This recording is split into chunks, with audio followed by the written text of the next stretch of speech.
আসসালামু আলাইকুম। তো বন্ধুরা, আপনারা সবাই কেমন আছেন? আশা করি ভালো আছেন। আমরাও ভালো আছি আলহামদুলিল্লাহ।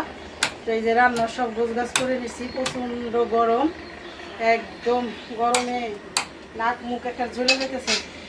তা কি করা যাবে, রান্না বাড়া তো এগুলি নিত্যদিনের কাজ করতেই হবো। এই যে তেল দিয়ে দিছি কড়াইতে, আর রান্না করবো তেলাপিয়া মাছ। তার জন্য ডাটা আর আলু কেটে নিছি, এখানে পেঁয়াজ মরিচ কেটে নিছি, আর হলো পুঁই শাক রান্না করবো। তো এই যে তেলটা গরম হয়ে গেছে, মাছ দিয়ে দিই। বিসমিল্লাহ।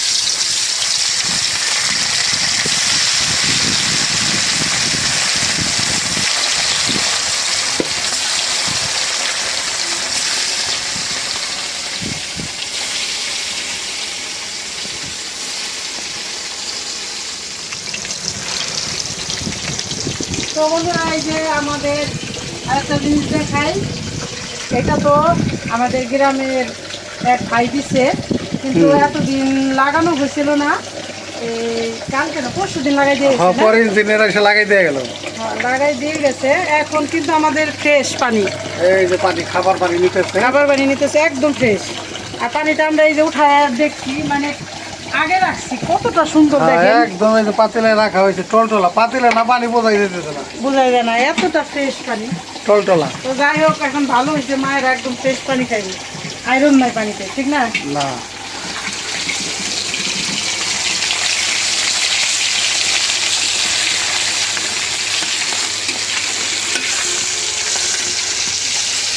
তেলাপিয়া মাছে ও কি অনেক তেল বাইরে না? হ্যাঁ তেল আছে, দেখো কত তেল বাইরে গেল। অনেক তেল। এতটা তো দেয়নি।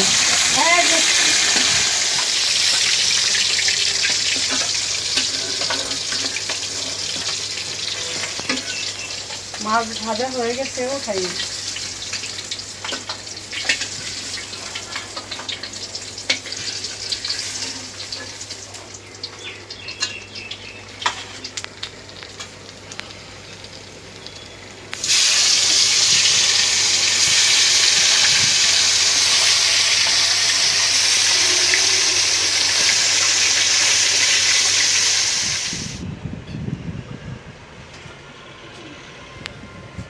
মাছ ভাজা হয়ে গেছে, এখন দিয়ে দিলাম পেঁয়াজ। মাছ ভাজা তেলে দিয়ে দিলাম।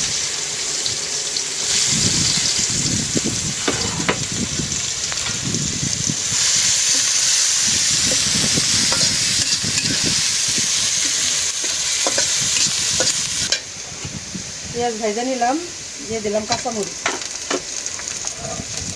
দিয়ে দিই একটু পানি।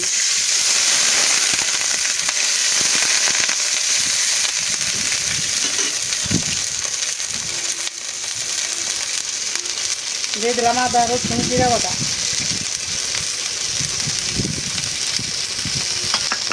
দিয়ে দিলাম হলুদের গুঁড়া। পানিটা একটু বেশি করে গেছে, গরমে একটু এলোমেলো হয়। দিয়ে দিলাম শুকনো মরিচের গুঁড়া। তারপরও এখানে আল্লাহর রহমতে যথেষ্ট পরিমাণ ভালো অনেক। দিয়ে দিলাম ধনিয়ার গুঁড়া।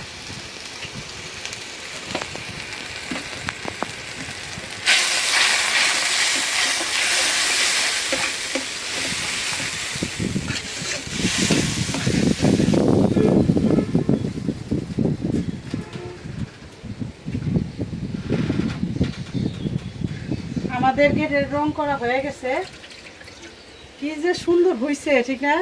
আরো আছে এই যে সাদা বাতাগুলির মধ্যে রং দিতে হবে। বাতাগুলিতে খুঁটিগুলিতে দিলে সুন্দর দেখা যাবে।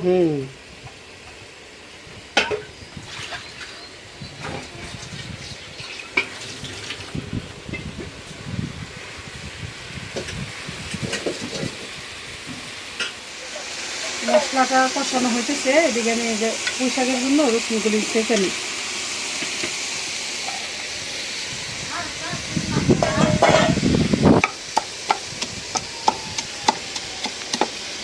রসুন ছাঁচা হয়ে গেছে, এদিকে আমার মশলাটাও কষানো হয়ে গেল। এখন দিয়ে দিই ডাটা আর আলু।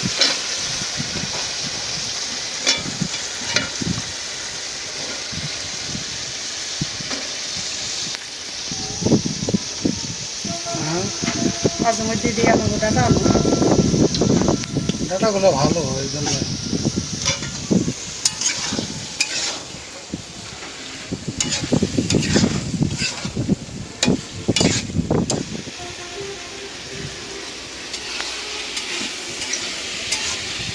আলু ডাটা কষাই নিলাম, এখন দিয়ে দিই ঝোলের পানি।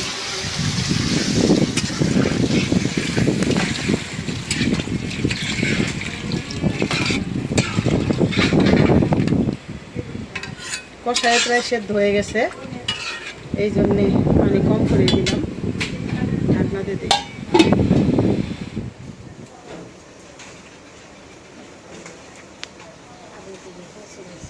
দুপুরবেলায় সাইডটা একটু ঠান্ডা আছে, হ্যাঁ, রান্নাঘরের পিছন সাইডটা ঠেকা আছে।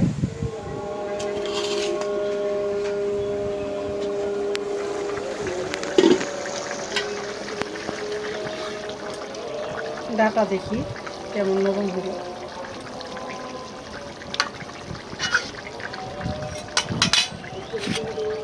এখন দিয়ে দিই মাছ।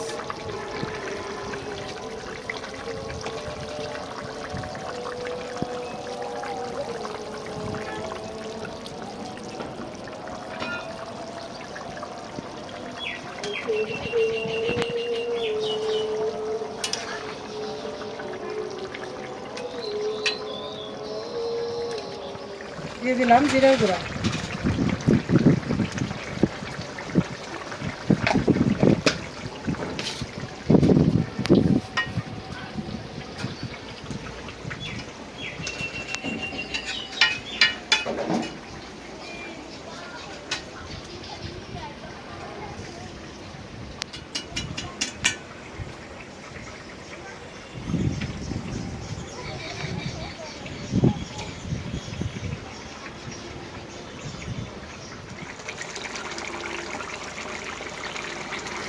তো বন্ধুরা, এই যে আমাদের এই যে বৃদ্ধা মা এমনি কিন্তু সুস্থ, এটা নাকি অনেক আগে একটা অ্যাক্সিডেন্ট করছিল, তার আত্মীয় স্বজন কেউ তার চিকিৎসা করে না, এই জন্যে হাঁটতে পারে না, মানে পায়ে সমস্যা হয়েছে, দুই পায়ে। লাঠি দিয়ে হাঁটে। হ্যাঁ, এমনি কোনো অসুখ নাই, অমনি কোনো ওষুধ লাগে না, কিন্তু একা একা চলতে পারে, মানে যে লাঠি দিয়ে কেউ যদি ধরে না তাইলে আবার আরও হাঁটতে পারে না, এই জন্য ওই যে লাঠি দুইটা দিয়ে হাঁটে। কষ্ট হয়, কত আস্তে আস্তে চলে, ঠিক না? বয়স হয়ে গেলে কত রকমের কষ্ট। তো এদিকে আমার এই যে তেলাপিয়া মাছের তরকারিটা হয়ে গেছে, নামাইনি, বেশিও ঝোলও না আবার শুকনাও না, মাখো মাখো করে রান্না করলাম। এখন আমি এই যে পুঁই শাক রান্না করার জন্য কড়াইটা বসাই দিই। বিসমিল্লাহির রহমানির রহিম।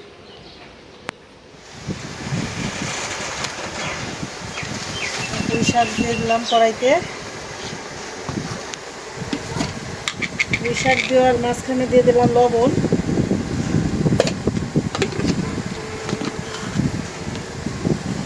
দিয়ে দিলাম পেঁয়াজ, কাঁচামরিচ,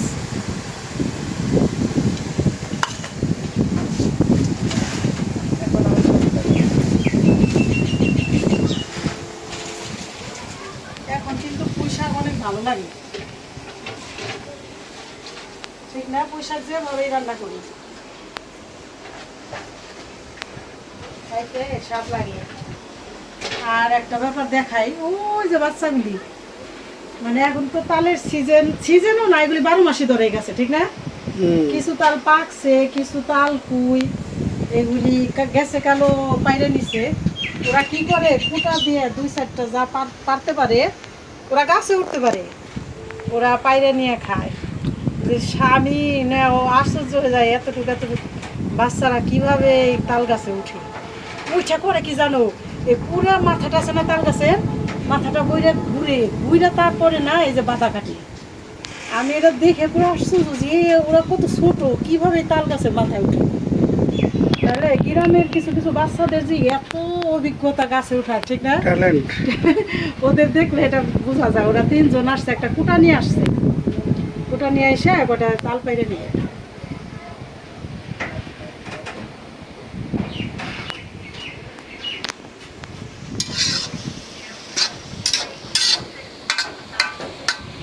শাকটা নাড়াচাড়া দিয়ে মিলাই দিলাম ভালো করে, এখন ঢাকনাতে দিয়ে দিতে।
এখন পুঁই শাকটা বাগাতে দিই।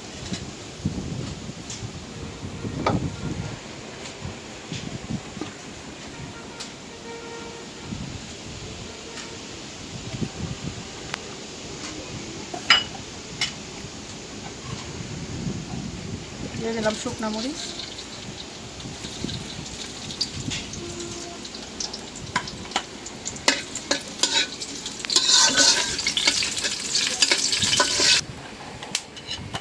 দিয়ে দিলাম রসুন,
হয়ে গেল দুপুরের রান্না।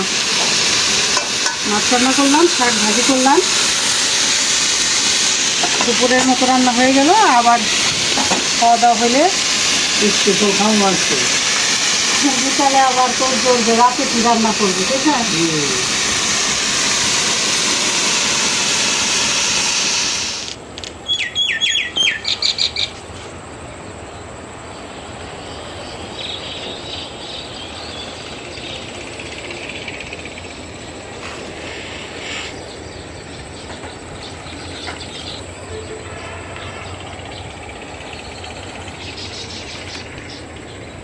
যখন পাখি যে কটা ভাত দিতে তো খাই এখন দিই।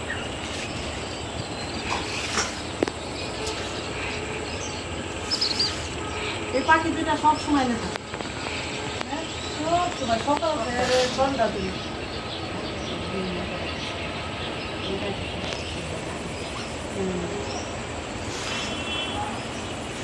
ওদিন থেকে আল্লাহ এনে রাখছে, সকাল থেকে সন্ধ্যা পর্যন্ত পাখি দুটো এখানে থাকে।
আচ্ছা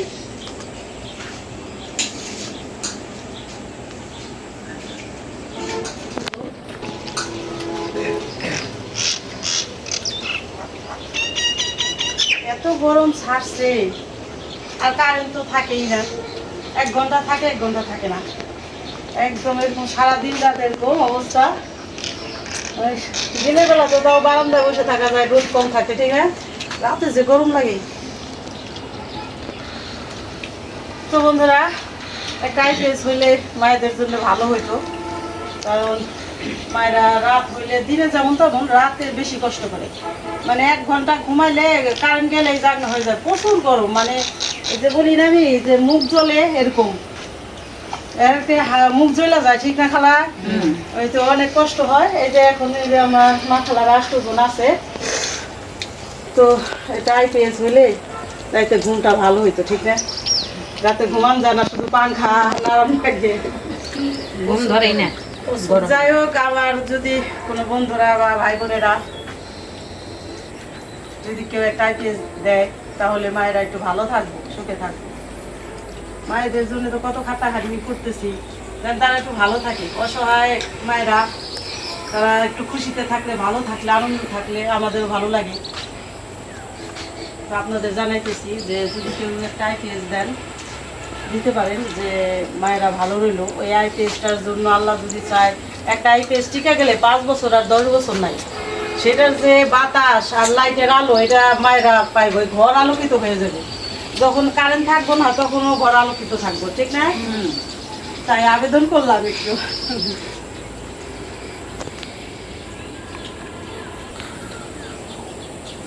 তো বন্ধুরা, এই যে মায়েদের ভালো রাখার জন্য তো আমরা চেষ্টা করি, তো আপনারা সাহায্যের হাত বাড়াই দিলে আর একটু ভালো থাকবো।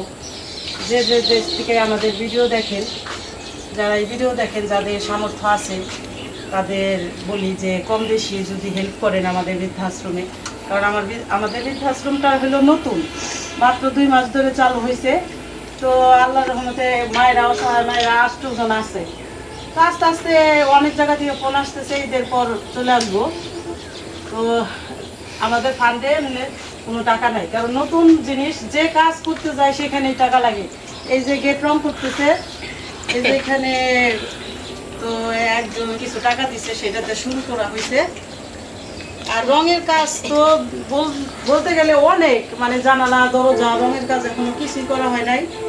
তারপরে ভিতরে সিলিংও অর্ধেক বাকি রয়েছে, অনেক কিছু বাকি আছে এখনো কাজ শেষ করার। একটা পরিপূর্ণ শেষ করার একটা প্রতিষ্ঠান, আর এটা হলো নতুন একটা প্রতিষ্ঠান। যে কাজই করতে যায় শুধু টাকা নাই, এই জন্য আমাদের ফান্ডে কোনো টাকা নাই। তো তাও আল্লাহ রিজিকে যা রাখছে, যখন যা বাজার করে রান্না করতেছি, খাইতেছে না মায়েরা। রান্না কেমন হয়েছে? ভালো হয়েছে, রান্না ভালো লাগে, খারাপ না। নিয়ে যান, বাদ দেই আপনি না। তো অনেক কথাই বললাম, যদি কথায় ভুল ত্রুটি হয়ে থাকে, এই বোনের ক্ষমার দৃষ্টিতে দেখবেন। আর আমাদের এই বৃদ্ধাশ্রমে সাহায্যের হাত বাড়াই দিবেন, যেভাবে যতটুকু দিয়ে পারেন হেল্প করবেন। মানে আবেদন করতেছি, হেল্প যে যেমনি পারবেন করবেন। আর আমাদের তরফ থেকে, আমাদের তো জানেনই যে আমাদের ঢাকায় ছোট একটা ব্যবসা আছে, আর আমাদের ইউটিউব চ্যানেল থেকে টাকা যা আসে, তো আমাদের বলতে গেলে যে আমাদের জমা কোনো, যে কেউ যদি বলে যে 5,000 টাকা বের করো, তাও করতে পারি না। কারণ যখন যে টাকা আসে আমরা সব ইনভেস্ট করে ফেলি, মানে এই বৃদ্ধাশ্রমে কাজে লাগাই ফেলি। তো এরকম অবস্থা হয়ে গেছে আমার এখন। আমরা সাধ্য মতো চেষ্টা করতেছি। তো আপনারা যদি পাশে থাকেন, তাহলে আল্লাহর রহমতে এখানে কোনো মায়েদের কোনো অভাব অনটন হইব না, ইনশাল্লাহ অভাব হইব না, আল্লাহ ভরসা। তো ভিডিও আর বড় না করি, আপনারা ভালো থাকবেন, সুস্থ থাকবেন, আমাদের পাশে থাকবেন, আমাদের এই চ্যানেলটিকে সাবস্ক্রাইব করবেন। দেখা হবে পরের ভিডিওতে। আল্লাহ হাফেজ।